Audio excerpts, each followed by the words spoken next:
Assalamualaikum warahmatullahi wabarakatuh. Perkenalkan, nama saya Pandu Firmansyah, kelas 2 PAIA dengan NIM 2541104020038.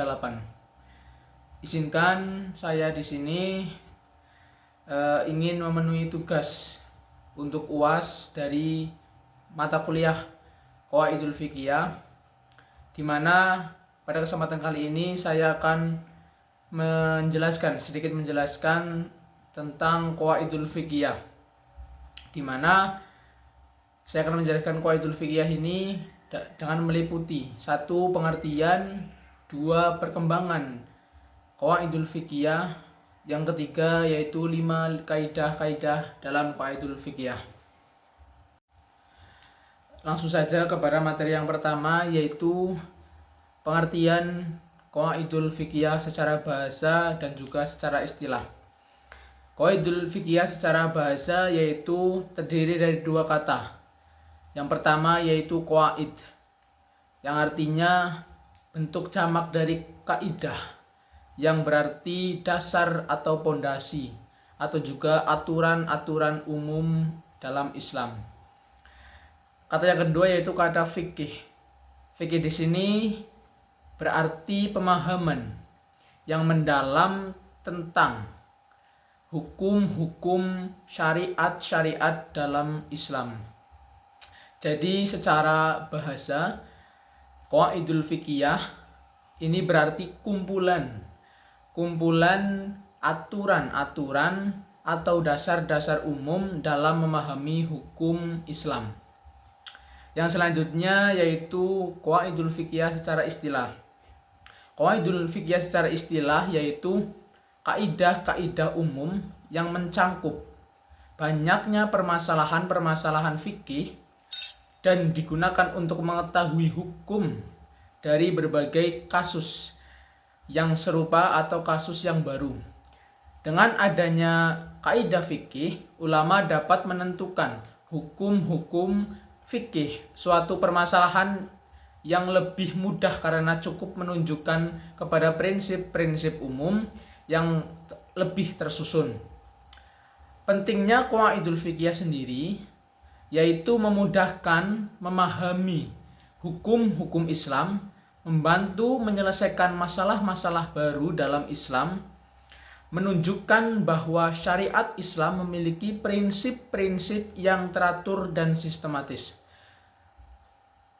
menjadi pedoman dalam kehidupan sehari-hari.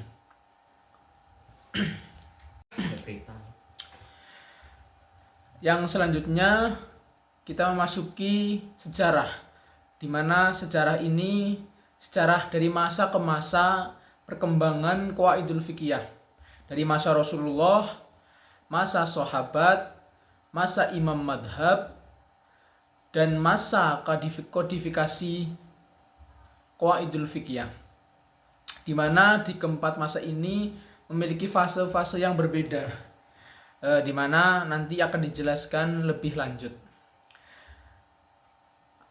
Sejarah perkembangan Qawaidul Fiqhiyah yang pertama yaitu pada masa Rasulullah SAW. Pada masa Rasulullah SAW, kaidah-kaidah fikih belum ditulis secara khusus, namun dasar-dasar fikih sudah terdapat dalam Al-Quran dan Al-Hadis. Contoh dari masa perkembangan Qawaidul Fiqhiyah pada masa Rasulullah SAW yaitu sesungguhnya setiap amal itu tergantung pada niatnya, di mana hadis ini kemudian menjadi dasar akidah al-umuru bil maqasidiha, yang berarti segala perkara tergantung pada niatnya. Yang kedua yaitu pada masa sahabat.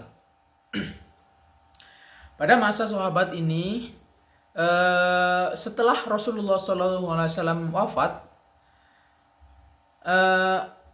para sahabat ini menghadapi berbagai persoalan, di mana persoalan-persoalan ini persoalan yang baru yang tidak ada pada zaman Nabi Muhammad SAW masih hidup. Mereka tetap menggunakan Al-Quran dan Al-Hadis dan ijtihad dalam menyelesaikan masalah-masalah tersebut. Dari proses ini, mulai munculnya prinsip-prinsip hukum yang terjadi dan menjadi cikal bakal qawaidul fiqhiyah. Yang selanjutnya, yang ketiga, yaitu pada masa Imam Madhab, di mana pada masa Imam Madhab ini seperti Imam Abu Hanafi, Imam Maliki, Imam Syafi'i, dan Imam Ahmad bin Hambal, di mana prinsip-prinsip fikih semakin berkembang dan digunakan dalam menentukan suatu hukum baru. Yang selanjutnya, yaitu yang keempat, yaitu pada masa kodifikasi, di mana pada masa kodifikasi ini, yaitu para ulama mulai mengumpulkan dan menuliskan kaidah-kaidah fikih ke dalam kitab-kitab khusus sehingga menjadi cabang ilmu yang tersusun secara sistematis. Di mana kesimpulan daripada itu semuanya yaitu perkembangan qawaidul fiqhiyah berlangsung secara bertahap, di mana dasar-dasar dari Al-Quran dan Al-Hadis dikembangkan selanjutnya oleh para sahabat dan disempurnakan lagi oleh para imam madhab, dan yang terakhir yaitu dibukukan oleh para ulama generasi-generasi baru atau generasi-generasi yang selanjutnya.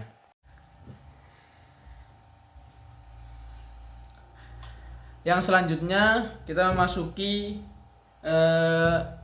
materi yaitu kaidah-kaidah dalam qawaidul fiqhiyah, di mana dalam qawaidul fiqhiyah, dalam fikih itu ada 5. Di sini ada 5 kaidah-kaidah fikih, yang dimana para ulama ini menyusunkan 5 kaidah-kaidah ini untuk dikenalkan kepada umat Islam, untuk memudahkan umat Islam dalam beribadah kepada Tuhan. Di mana kaidah-kaidah ini diantaranya yaitu al-umuru bil maqasidiha, yang kedua yaitu al-yaqinu la yuzallu bisyak, yang ketiga yaitu al-masyaqqatu tajlibu taisir, yang keempat yaitu ad-dararu yuzal, dan yang terakhir yaitu al-adatu muhakkamah. Di mana 5 kaidah ini akan saya jelaskan dengan lebih detail dan lebih jelas, dan mudah-mudahan materi ini bisa dipahami dan bisa jelas dalam penyampaiannya.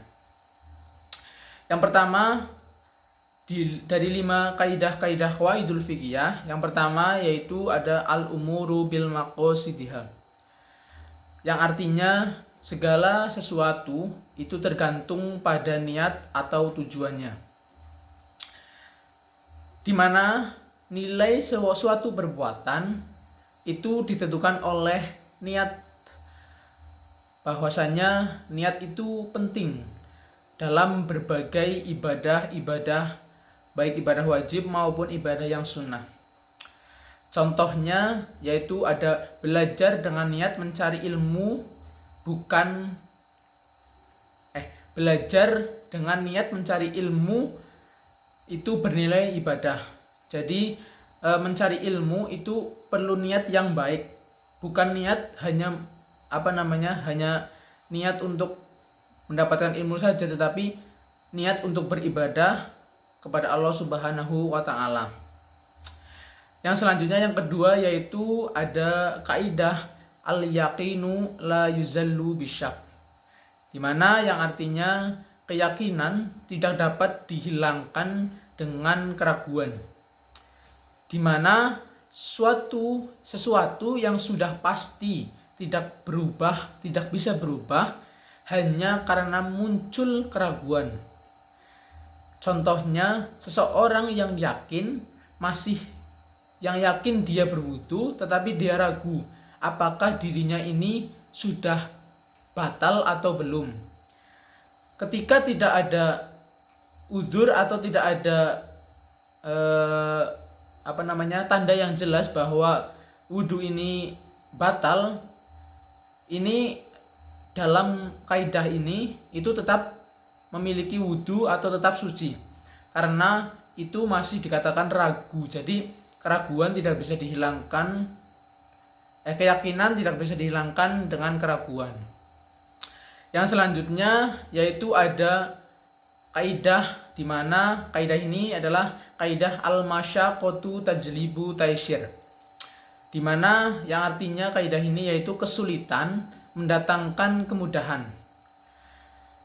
Apabila seseorang mengalami kesulitan dalam menjalankan ibadah, contohnya ibadah sholat, puasa, dan yang lain, itu bisa mendapatkan rusuh ketika dia memiliki keadaan yang tidak memungkinkan untuk menjalankan ibadah tersebut. Dimana contohnya yaitu ketika seseorang ini mengalami sakit dan tidak mampu untuk berdiri dalam sholat, maka dibolehkan untuknya dengan menjalankan sholat dengan duduk. Ketika duduk saja tidak mampu, bisa dengan berbaring atau tiduran. Dan ketika berbaring, menggerakkan tangan atau menggerakkan tubuh tidak bisa, maka bisa dengan isyarat. Maka dalam kaidah yang ketiga ini, kesulitan mendatangkan kemudahan ini memudahkan umat Islam dalam menjalankan ibadah-ibadah yang wajib dan yang sunnah. Dan yang keempat yaitu ada kaidah ad-dororu yuzal, di mana yang artinya kemudorotan atau bahaya harus dihilangkan, di mana segala sesuatu yang menimbulkan bahaya harus wajib dicegah sebelum terjadi atau dihilangkan sebelum terjadi. Contohnya menjual makanan yang berbahaya atau yang dilarang. Terus yang kedua yaitu membuang sampah sembarangan yang mengakibatkan banjir atau tumbuhnya penyakit-penyakit yang berbahaya. Kaidah yang terakhir yaitu ada kaidah al-adatu muhakkamah, di mana kaidah ini mempunyai arti adat atau kebiasaan dapat dijadikan pertimbangan hukum dalam Islam, di mana kebiasaan-kebiasaan masyarakat dapat dijadikan dasar hukum selama tidak bertentangan dengan Al-Quran dan Al-Hadis. Jadi kebiasaan atau adat istiadat di kampung-kampung atau di desa-desa itu bisa dijadikan hukum, dasar hukum, selama adat istiadat itu tidak bertentangan atau tidak menyimpang dari Al-Quran dan Al-Hadis. Contohnya tata cara pemberian hadiah atau penghormatan yang berbeda di setiap daerah dapat diterima selama tidak melanggar syariat. Dan juga ada contohnya yaitu besarnya mahar pernikahan mengikuti kebiasaan daerah. Yang itu dia penjelasan dari saya tentang pengertian qawaidul fiqhiyah, terus perkembangan qawaidul fiqhiyah dari masa ke masa sampai masa sekarang, dari masa Rasulullah sampai masa sekarang. Terus penjelasan tentang 5 kaidah qawaidul fiqhiyah. Dari pembahasan ini dapat disimpulkan bahwasanya qawaidul fiqhiyah adalah kaidah-kaidah umum yang menjadi pedoman dalam memahami hukum Islam. Qawaidul fiqhiyah juga berkembang sejak masa Rasulullah SAW hingga dibekukan oleh para ulama-ulama di masa sekarang atau masa yang baru. Terdapat 5 kaidah pokok, yaitu yang tadi saya jelaskan. Yang pertama ada al-umuru bil maqasidiha, yang artinya segala sesuatu tergantung pada niat. Yang kedua yaitu al-yaqinu la yuzallu bisyak, yang artinya keyakinan tidak bisa dihilangkan karena keraguan. Yang ketiga ada al-masyaqqatu tajlibu taisir, yang artinya kesulitan dapat mendatangkan kemudahan. Yang keempat ada ad-dororu yuzal, yang artinya bahaya harus dihilangkan.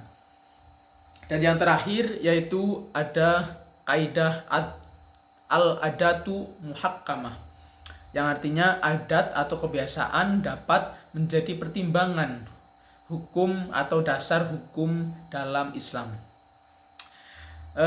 Dengan demikian dan dengan memahami qawaidul fiqhiyah, semoga kita dapat lebih mudah dan dimudahkan dalam memahami hukum Islam dan menerapkan dalam kehidupan sehari-hari.